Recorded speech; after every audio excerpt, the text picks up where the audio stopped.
Bonjour et bienvenue à toutes et à tous dans Multijoueur, votre nouveau rendez-vous jeux vidéo sur Tech & Co. Et bien oui, chaque semaine on sera là pour parler de l'actualité, des sorties, de nos coups de cœur et aussi de nos coups de gueule avec des experts et des spécialistes du jeu vidéo. Et pour cette première, eh bien, figurez-vous, j'ai un casting de choc avec la charmante déjà Carole Quinten. Bonjour Carole. Bonjour, comment ça va Mélinda? Écoute, ça va très très bien, je suis ravie que tu sois là pour cette première. Mais moi aussi, Voilà. et j'ai hâte de parler de l'E3. Eh ben, ça va être super. Oui. Carole, créatrice de contenu, et face à toi, Émeric Lallet, rédacteur en chef de jvjeuxvideo.com. Bonjour Tout à Émeric. fait. Bonjour, ça va bien? Eh ben, écoute, c'est pareil, je suis ravie que tu sois là pour Écoute, éponger les plâtres avec moi. écoute, essuyer les a priori, plâtres avec après, moi. on est bien entouré et on a des bons sujets, je crois. Et on a Trois, sacré sujet. Hein. Bon, justement, on va commencer tout de suite avec l'actu à chaud, très à chaud.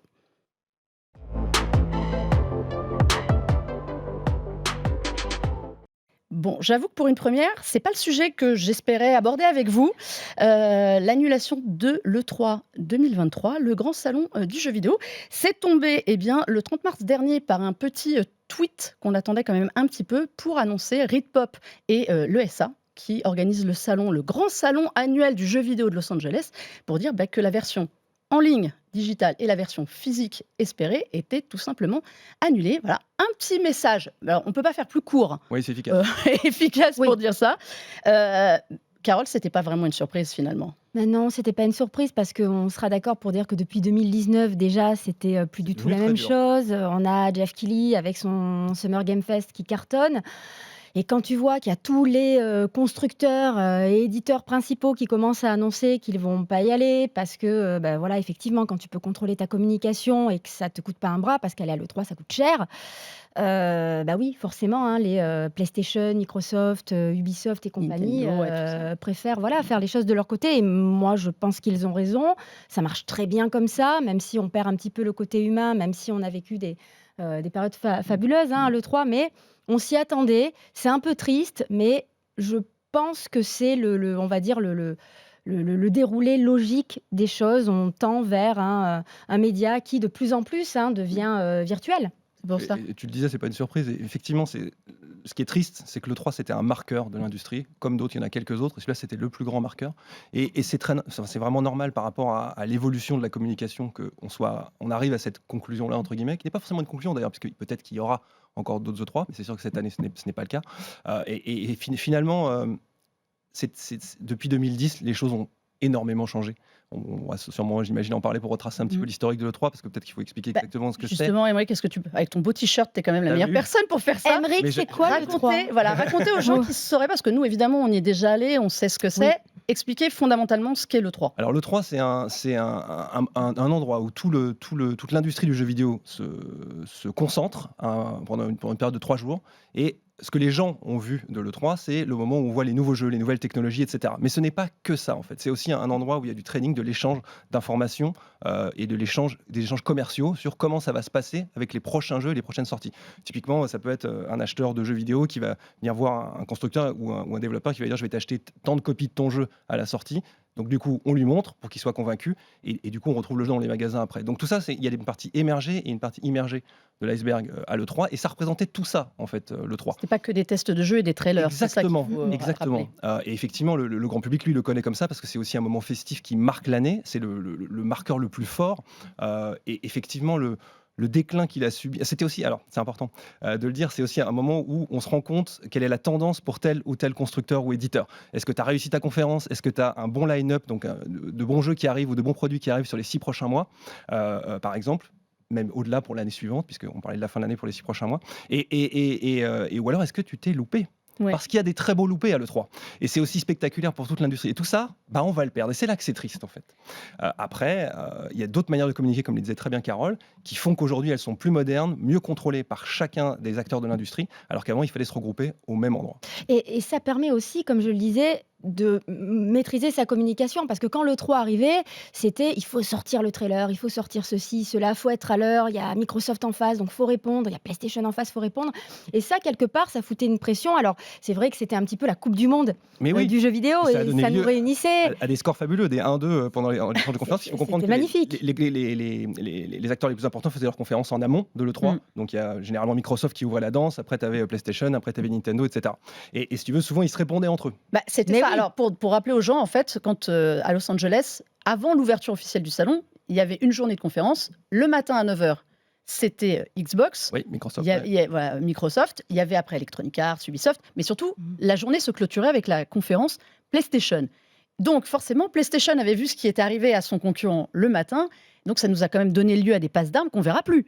Alors non, je pense qu'on les verra plus. Après, ça se tacle quand même voilà, pas mal. le milieu du jeu vidéo, c'est un milieu qui est très particulier Oui. dans le sens où c'est encore très bon enfant et ils se répondent entre eux, chose que tu n'as pas dans d'autres industries. Donc ça, c'est quand même très marrant. Donc on en aura encore. Maintenant, aussi rapidement, c'est assez incroyable. On a notamment l'événement de l'arrivée de la présentation de la Xbox One en 2013, le 3 2013, où tu as Microsoft qui explique qu'il va falloir une connexion permanente ou semi-permanente, mais bref, qui posait un problème puisque du coup, tu devais être connecté pour pouvoir profiter de tes jeux, même en physique, ça posait plein de problèmes.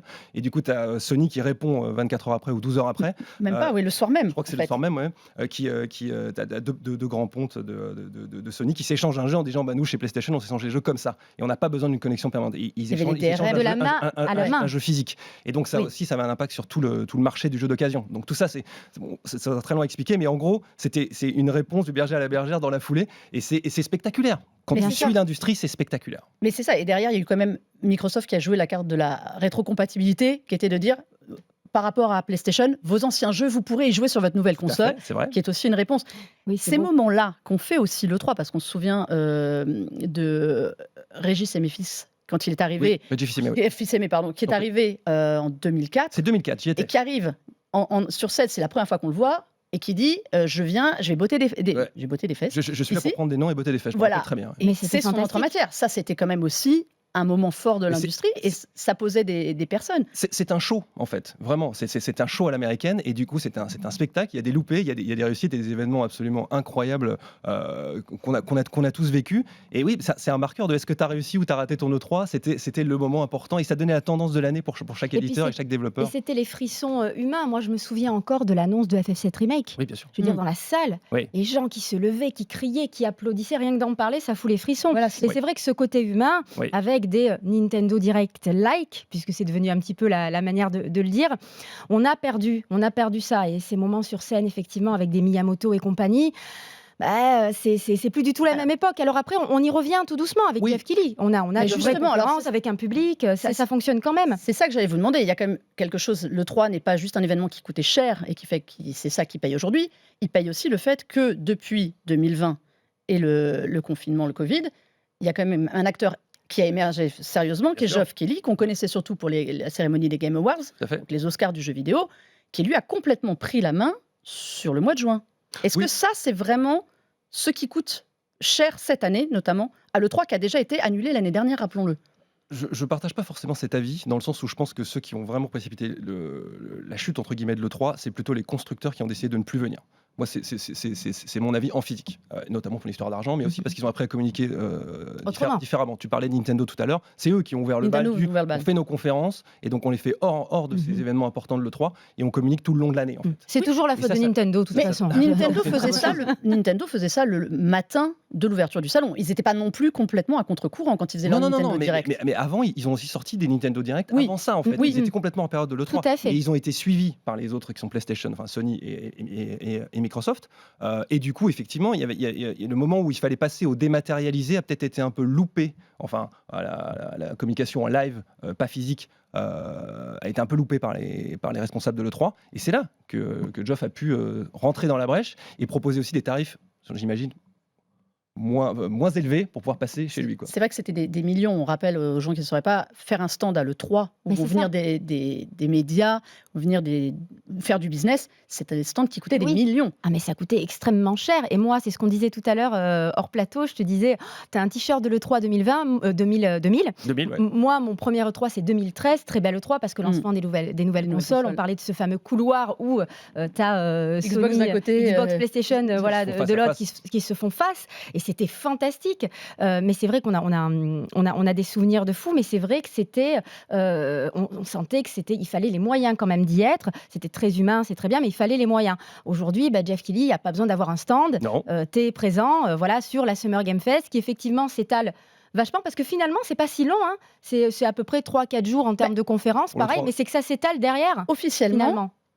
Microsoft, qui fait sa conférence Xbox le 11 juin, le dimanche 11 juin, avec un événement pour le lancement de Starfield derrière, et Ubisoft qui sont derrière, qui fait ça le 12, Mhm. ne sont pas officiellement sous bannière. Ben, Non. Ils ne sont pas sous bannière. Non. Et Geoff Keighley nous avait promis aussi un événement physique Oui. dont on n'a pas encore Oui. entendu parler. Est-ce qu'il attendait que le 3 se casse la figure pour ça? je Ah, pense qu'il attendait ça, que le 3 se casse la gueule.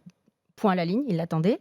Il l'a déjà clairement montré sur Twitter. C'est pas très Il y a élégant. un historique. Hein, Il y a un historique, oui, je pense Geoff et le 3, que voilà. on ne sait pas tout, mais voilà, on sent qu'il y a quand même un Il y a, litige, hein, ouais, il y a une passif. petite animosité. Après, il Voilà. prend une place qui est à prendre. Oui.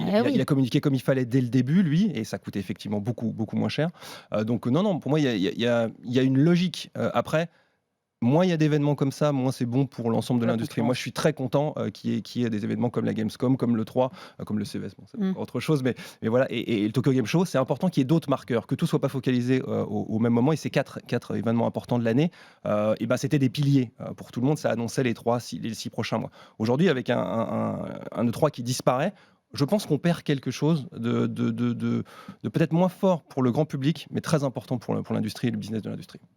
Et ça, c'est peut-être dangereux pour les jours plus tard. Ça, ce sera le mot de la fin sur l'E3. On a quand même fait déjà un bon passage en revue. On verra donc ce que donne le Summer Game Fest de Geoff Keighley. Mais on continue à parler de jeux quand même. Je voudrais qu'on parle de Resident Evil 4, Resident Evil 4 en français approximatif, qui cartonne depuis sa sortie fin mars, qui est un remake, rappelons-le. Tout à fait. Il y a depuis l'année dernière une folie des remakes de jeux. On a eu Dead Space, on a eu The Last of Us, Ouais. devenu The Last of Us Part 1, Tout à fait, pour accompagner la série beaucoup. évidemment. Quelle est cette tendance? Et alors surtout, on va commencer avec Carole, qui vit jour et nuit pour Resident Evil C'est 4 vrai. et qui va nous faire un petit pitch pour les gens qui ne sauraient pas de quoi ça parle. Resident Evil. Resident Evil 4, Resident Evil 4, c'est un jeu qui était sorti à l'origine en 2005. On y incarne GameCube. Léon Kennedy, GameCube. Nintendo GameCube. Ouais. Sur la base. GameCube, c'est sorti aussi la même année, mais un petit peu plus tard sur PS2. Moi, je l'ai fait sur GameCube et c'est vrai que c'est un jeu qui a fortement marqué l'industrie parce que c'est un jeu qui a révolutionné le survival horror, c'est-à-dire que il allait beaucoup plus vers l'action. C'est le dernier jeu chapeauté par Shinji Mikami, donc le papa de Resident Evil, avant de quitter Capcom. Il est arrivé avec sa caméra à l'épaule et effectivement un rythme et une dimension autre que les Resident Evil précédents. Donc là, on revient avec un remake qui effectivement apporte tellement au jeu que c'est le même jeu, mais c'est plus la même chose à la fois. C'est-à-dire qu'on a une reconstruction qui fait que les joueurs qui l'ont fait en 2005 le reconnaissent. C'est le même jeu, c'est RE4, mais c'est plus du tout la même Mais on chose. joue pas la même chose. Gameplay moderne, évidemment. De nouvelles mécaniques de gameplay, on peut faire de l'infiltration. Ils ont ajouté notamment un couteau qui peut se casser désormais, donc ça ajoute encore à la dimension survie. On peut contrer beaucoup d'ennemis aussi. Mais qu'on on pouvait peut, pas faire avant. surtout tirer et courir en même En temps. même temps, et oui, gameplay, Oui, aussi, gameplay évidemment. Moi, moderne. ce qui a été Oui, de la ce qui m'a frustration. énervé, C'était presque injouable en version 2005. Oui, bah oui, tu c'était pouvais pas- insupportable. Il fallait choisir. Très inspiré d'ailleurs, on peut le dire, même la gestion des armes, le fait de pouvoir switcher d'armes en même temps, très inspiré de The Last of Us Oui. finalement. Voilà, on peut faire de l'infiltration. C'est un jeu qui va beaucoup plus loin, même dans l'écriture des personnages. C'est pour moi l'un des plus grands jeux de tous les temps. hein. Resident Evil 4, très clairement, il a révolutionné et inspiré tellement d'autres jeux derrière. On pourrait citer Gears notamment. Bien sûr. Et c'est vrai que là, ça surcartonne. Et chapeau, parce que Capcom, en termes de remake, Ils on font des peut bonnes dire choses. Bah, ils arrêtent ça pas. vole Ils se très très fichent haut. pas de la gueule du monde, je suis tout à fait Ah d'accord oui, avec oui, ça. Mais ce qu'il faut comprendre avec le Resident Evil, c'est que le premier était une révolution, donc dans le survival horror, comme tu as dit, le jeu de survie horrifique. Et derrière, Resident Evil 4 cassait les propres codes de Resident Il n'y a plus de Evil zombies. pour créer quelque chose de nouveau. Et exactement, notamment. Et ce qui se passe avec cet épisode-là, c'est qu'ils l'ont refait. Ça a la même forme, le même goût, j'ai envie de dire, mais les sensations sont pas les mêmes. Et c'est ça qui est très fort. Et le truc est beaucoup plus, le jeu est beaucoup plus dynamique, efficace, plus moderne en fait. Ils ont réussi à moderniser vraiment leur jeu, ce que tous les remakes n'arrivent pas à faire. Pour le coup, Dead Space avait réussi, mais à mon sens. Mais là, il y a des différences qui sont majeures. Tu en parlais dans le détail il y a quelques secondes. Là, on les ressent dès qu'on joue. Et ça fait la différence. Au-delà du scénario qui a aussi un tout petit peu changé. Enfin, on Oui, va c'est pas vrai, ils ont trop apporté spoiler, plein comme de on dit, mais petits... C'est vrai, ne spoilons pas, mais ils ont changé pas mal de petites choses. La finalité reste la même, mais comme tu dis, c'est la même saveur, mais en plus... c'est décuplé, c'est plus moderne, Waouh. c'est plus agréable. Et ça va parler aux nouvelles générations qui n'ont jamais joué à celui d'avant, mais aussi à ceux qui ont joué à l'ancienne version, parce que les différences sont d'importance et suffisantes pour justifier l'achat. Qu'est-ce que vous pensez de cette frénésie de remake? Parce que Call of Duty aussi y est allé. On a eu même des Pac-Man qui sont des choses. Mhm. Sonic a repackagé ses premiers épisodes. FF7 Alors, Excellent Final remake. Tout à Fantasy, fait. n'en parlons Excellent pas. remake. Tous les épisodes vont y passer de Il y a toute très façon. forte chance, oui. Bah, Ce serait bien comme sûr que- Resident Evil, hein, ils Mais- vont pas s'arrêter oui, là. Oui, hein. c'est sûr. Oui, mais bah, puis bah, il y a Final déjà des Fan- rumeurs pour le 5 et le 6. Donc, Exactement. Final Fantasy, en plus, ils avaient commencé de toute façon dès les premiers opus déjà sortis. Mais qu'est-ce que Pourquoi ça dit selon vous? Le jeu vidéo a une époque, c'est une industrie qui est très jeune, et ça s'est renouvelé très rapidement au début. Et il y avait des nouveaux concepts, etc. Là aujourd'hui, c'est beaucoup plus difficile d'avoir des nouveaux concepts. On a des choses très nouvelles, comme par exemple la VR ou des choses comme ça, qui ont beaucoup de mal à percer. Donc c'est aussi intelligent de miser sur ce qu'on appelle des jeux qui ont déjà fait leurs preuves et de les remettre au goût du jour. Et au final, on a l'impression qu'il y en a beaucoup, mais comparativement au nombre de jeux sortis depuis les années 90, il n'y en a pas tant que ça en fait. Et c'est des jeux qui sont majeurs, donc c'est important pour les jeunes générations de pouvoir découvrir ça. La personne qui a 15 ans aujourd'hui n'a pas joué à Final Fantasy VII, Tout à et fait. c'est très bien qu'elle puisse jouer à un jeu comme ça en version Ah moderne. oui. Donc ça a un intérêt. Après, effectivement, il y a des remakes faciles, c'est vrai, quelques-uns, et c'est vrai que ça dessert un petit peu cette dynamique. Maintenant, il y a certains éditeurs aussi qui en abusent un petit peu pour faire de l'argent, et c'est normal, mais il faut aussi qu'il y ait de la nouveauté régulièrement, et c'est vrai que là où c'est fort, c'est qu'il y en a certains qui font des remakes et qui mettent des éléments complètement nouveaux dans leur jeu. C'est un peu le cas de Resident 4. Et Dead Space, c'était un peu ça. Alors, Tout à Dead fait. Space, c'était un Et c'était un peu plus fidèle, un peu plus hommage. Hein. Enfin, Dead Space, ça c'était un reste- mélange du 1 et du 2 en plus. Voilà, ni tout vu à ni fait, connu. avec de nouvelles mécaniques, effectivement, qui avaient été implémentées dans le 2. Mais c'est vrai que Resident Evil le fait très bien parce que on a vraiment de nouveaux pans de scénario, comme c'était le cas d'ailleurs dans le 2002, Rebirth, qui était le remake du 1. Et c'est très bien parce que pour rester sur Resident Evil, on a aussi la série qui continue à avancer, puisque Resident 9, à un moment donné, ça va arriver. Je pense que la série a de En très VR. très beaux jours devant elle. Il y a la version VR, évidemment. Ou pas, c'est important de le dire aussi. Tu peux aussi jouer. Oui, on peut y jouer. Oui, complètement. On peut faire ne les pas deux. y jouer Complètement, parce que tu ça peux fait faire- extrêmement faire peur. les deux. Alors, Ça fait oui. très très peur. Moi, je trouve que c'est très efficace, mais c'est Oui. vrai que le remake de Dead Space est aussi fabuleux, peut-être un peu plus, plus sage, mais avec de nouveaux éléments qui ont rendu l'expérience encore plus oppressante. Dead Space, c'était le sound design, ça allait. D'ailleurs, Dead Space, inspiré de quoi? Resident 4. Mais c'est ça. Évidemment, parce qu'il est arrivé en 2020, Oui. Dead Space, et Le Resident remake est 4. très très bon. Ah oui, Oui, oui, le très, début très d'année, bon, très bon. Et Silent Hill 2 va arriver aussi. Bien sûr. Resident a inspiré beaucoup de studios qui se sont dit attends, nous aussi on a des bons survival sûr. horror. Ouais, tout à fait. Bah oui. Et après, mais Silent Hill, c'est vraiment un autre C'est style. à part. C'est un autre style de peur. Mais C'est pas un survival horror, ouais, effectivement. c'est un tout petit peu différent. Ouais, mais ouais. c'est oppressant. dans la même veine. Bah oui. Cette logique des remakes, moi je trouve que c'est assez sain globalement et que ça permet de découvrir dans des bonnes conditions. Il y a des jeux aujourd'hui qui sont plus jouables, qui datent de 2000, qui sont d'excellents jeux, et c'est très bien qu'ils aient une version fraîche. Mais moderne. comme tu l'as Pour moi, dit, c'est des jeunes essentiel. générations qui n'ont pas fait les jeux à Non. l'époque, Et ça leur donne une occasion de le tu faire. vas voilà. draguer une autre génération de joueurs. Exactement. Donc Resident Evil 4, c'est un grand oui à Oh, refaire. Ah oui, à fond. À fond. 18 sur 20 sur JV. 20 sur 20. Ah, ma bah chaîne. voilà. Ça, vous n'avez pas d'excuse Je pour fais pas le toujours faire. dans la. La démesure, mais on se connaît. On se connaît, c'est Marseille. Bon, on va essayer de parler de jeux nouveaux. Oui. Un petit peu des sorties à venir. Parce que l'industrie, elle fait aussi du neuf, mine de rien. Donc, on va passer à la partie, eh bien, à quoi tu joues?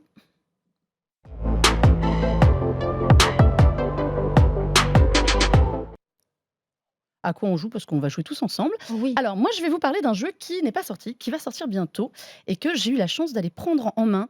Et oui, j'ai un peu de privilège aussi de temps en temps. C'est important. Qui est le Star Wars Jedi Survivor, qui arrive en fin avril sur toutes les plateformes possibles. Et j'ai pu y jouer 3-4 heures, mine de Alors rien. Eh bien, honnêtement, je ne sais pas si vous aviez fait le premier, donc Bien sûr. le Fallen Order, Évidemment. il y a 5 ans. Pas en entier. Pas en J'avais entier. pas trouvé ça exceptionnel, moi. C'était assez... C'est intéressant que tu dis ça. Alors, On va c'est en parler. voilà, c'est très bien. Donc, pour ceux qui ne connaîtraient pas, c'est l'histoire de Cal Kestis, qui, pour le coup, est un personnage complètement extérieur à la saga. Oui. Ça se passe entre l'épisode 3 et l'épisode 4.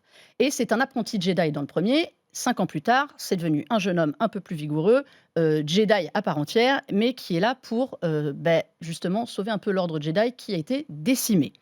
Donc, on le retrouve. Il a de la barbe, il a des cicatrices, pour qu'on comprenne bien qu'il a vieilli. Il est beau gosse. On peut le customiser en plus. Alors, ça, c'est une des grandes nouveautés de la séquence. Moi, j'ai vu une séquence, donc on voit les images pour ceux qui regardent. On est un petit peu avancé dans le jeu. Il a donc le look, on peut lui faire le look qu'on veut. Son petit robot est toujours là, le BD-1, qu'on peut customiser intégralement aussi. Ça, c'est un peu une des forces du nouveau jeu. On peut tout On customiser. peut le faire avant, mais en version très très light. Voilà. Pas pour le personnage, pour les Pour le ses petit à robot, côté. là, le sabre, Et le vous sabre. pouvez le personnaliser aussi. En plus, vous allez récupérer au fur et à mesure. Je n'ai pas vu de grande différence sur le gameplay par rapport au premier. Mhm. Sauf que c'est plus fluide, parce qu'on a un petit peu changé de console et de génération de console.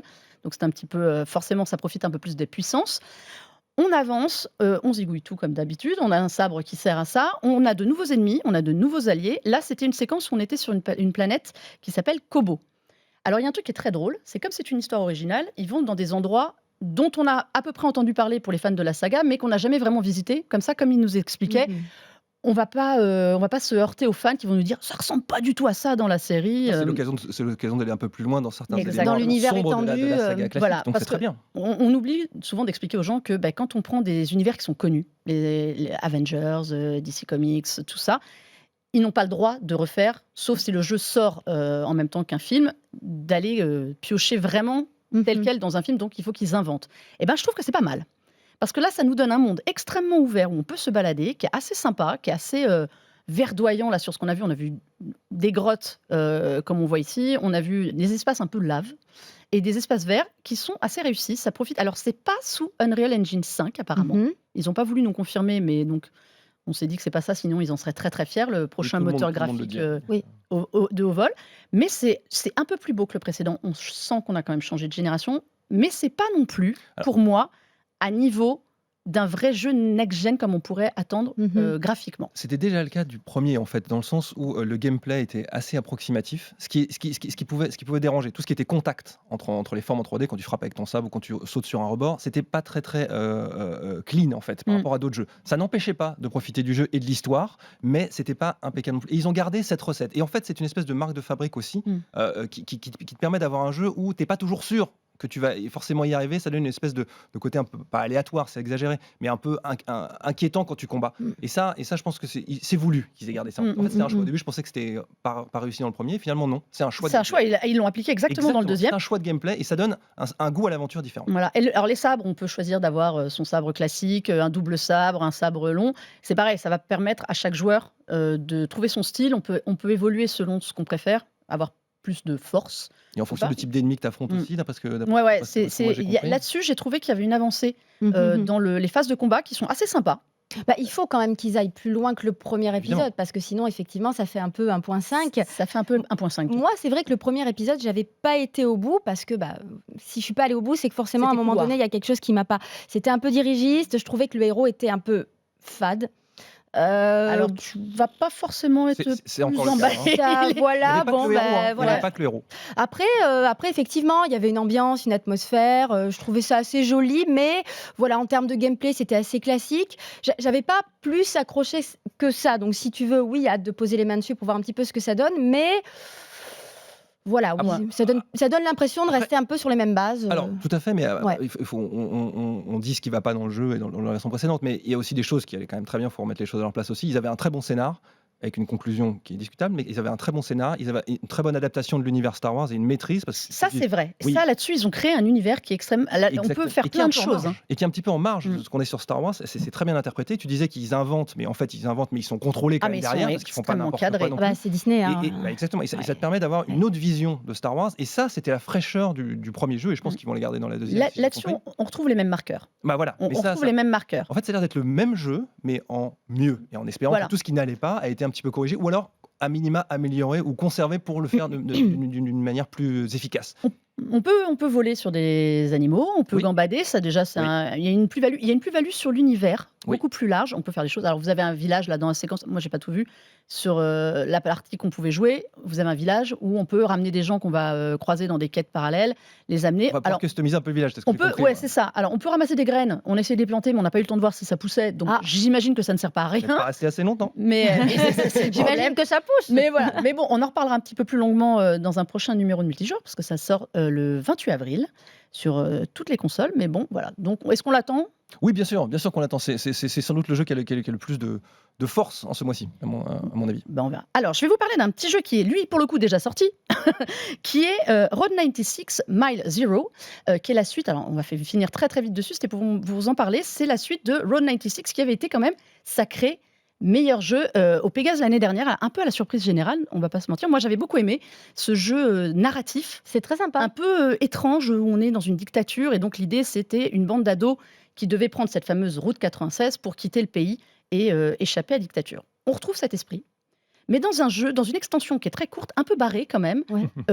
selon moi, Moins sage. en tout où cas. on fait des choix pareils, donc ça décide du destin de Keito et Zoé, mais il y a des phases complètement psychédéliques où vous êtes sur une espèce de, alors pas de runner, mais pour ceux qui auraient fait Sayonara Wild Hearts, où on se retrouve à faire du skateboard. On les voit là. Voilà, Ici, oui, là. on voit voit à ça, faire du écran. skateboard, à sauter sur des obstacles. C'est complètement barré. Et qu'est-ce que ça représente? Ça représente quelque chose de particulier? Alors, c'est cette juste séquence un moment où vous êtes dans la tête du personnage et il doit choisir s'il veut être vraiment complètement révolutionnaire ou et donc se rebeller, faire des attentats et Il fait tout. ça par rapport à un jeu de skate alors? Alors non, Notamment. c'est juste des séquences. Ok. Je conseille la musique qui est absolument fabuleuse dans ce jeu. C'était voilà, c'était un peu mon petit coup de cœur. Mais le premier était premier vraiment était sympa. excellent. Alors, j'ai Mhm. préféré le premier, C'est mais vrai. l'extension est assez sympathique pour ce côté un peu barré et surtout pour la musique qui est toujours formidable. En plus c'est français, on va quand même le dire. Bah, Cocorico. Cocorico, Mine bien de, sûr. mine de Voilà, rien. oui. Le jeu signé Dixie Art, je ne sais C'est pas. frais, ça a l'air C'est assez très frais. frais. Si Eh vous oui. ne l'avez pas fait, je vous le recommande. C'est très très court. On Il va fait tenter. 4-5 heures. Oui, voilà, mais même, moi, mon premier run sur le premier, ça a duré une demi-heure. Je suis morte dans les montagnes. Ça n'a pas Ça me rappelle duré. Resident Voilà, Evil, t'es déjà morte dans les montagnes à Resident C'est Evil, il pas me faux. semble. Ça fait nettement moins peur, voilà. je tiens quand même à Ça le fait préciser. moins peur, mais vraiment très sympa avec une belle DA et un bon rythme Ouais. et bien écrit. J'avais C'est bien faut le aimé. faire, ouais. Bon, les amis, on arrive au bout de cette émission. Déjà? Ah À non, mon non, grand non, non. regret, Ça passe trop à vite. mon grand regret, ça passe beaucoup trop On peut vite. pas En plus, rester- on est j'étais obligé de ravie. partir. Bah, on peut rester, mais on va être obligé de rendre. C'est Oui. pas. Ouais. Donc merci à vous, Merci à Émeric toi. et Carole, d'être Merci. venus pour cette C'était cool. première avec moi. Ça m'a fait bien plaisir de C'était un vous régal. avoir. Merci à tous ceux qui nous ont suivis pour ce premier numéro de multijoueur, qui en appellera bien d'autres, on espère. Et vous pouvez nous retrouver en podcast, vous pouvez nous retrouver sur la chaîne de Tech Co, sur la chaîne YouTube aussi en replay. Nous dire ce que vous avez pensé de cette première émission, n'hésitez pas, c'est toujours bon à prendre les commentaires. Bons ou mauvais, mais bon, on préfère les bons quand même. Et on se dit à très vite pour un nouveau numéro de multijoueur. Ciao, ciao!